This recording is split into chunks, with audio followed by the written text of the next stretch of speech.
just even the suggestion of a disaster is enough to send some of us into retreat. And so just even the thought that what if they don't like you is enough to keep you in the house. Or just even a thought of what if they break my heart is enough to keep you from extending yourself in relationship. Or just even a thought, many of you are reluctant to get involved in this church because you had a previous bad church experience. And I understand that, because once you have been through a storm, I lived through Hurricane Hugo. I was 8 years old when Hurricane Hugo hit Charleston, South Carolina. It terrified me. I didn't want to spend the night away from home for 2 years after that as a little boy. Because one thing, after you have survived a storm, after you have survived bad weather, after you have survived abuse, what people don't tell you about is that even after the storm is over, it still rages on the inside of you.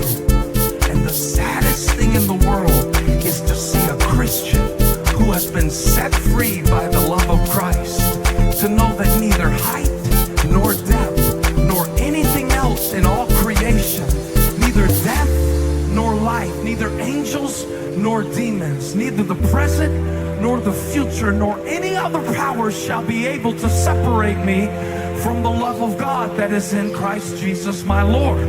What I'm trying to say, some of us need to fire the devil as our weatherman. We have been consulting the wrong source to find out what our future looks like. And so now we stay indoors, and we stay in fear, and we stay in paranoia. And we never plant, and we never reap. Solomon said, because we watch the wind. What a weird image. You really can't see the wind. You can only see the effects of it. And he says, when you watch the wind, like, is this a good time? I'll give you one. This well looks like to watch the wind. Because I was thinking about that phrase, watch the wind. And I was like, this is not a literal message. I'm not using it to talk about physical storms. I'm using it to talk about when the sower goes to sow, he wants the wind to work with him. And when the wind is blowing the opposite direction, all your seed smacks you in your face. But you ever feel like everything you sow you ever feel like stuff just backfires on you?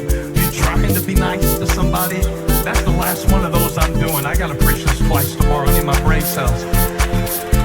But you ever just been smacked by your own seed? Because that's what he's saying. When the wind is blowing against you, some of you have had the wind against you your whole life. You didn't have the right shoes. Your parents didn't make a lot of money. You had to learn to fit in. You had to learn how to be tough. You had to learn how to be hard. And you learned how to survive a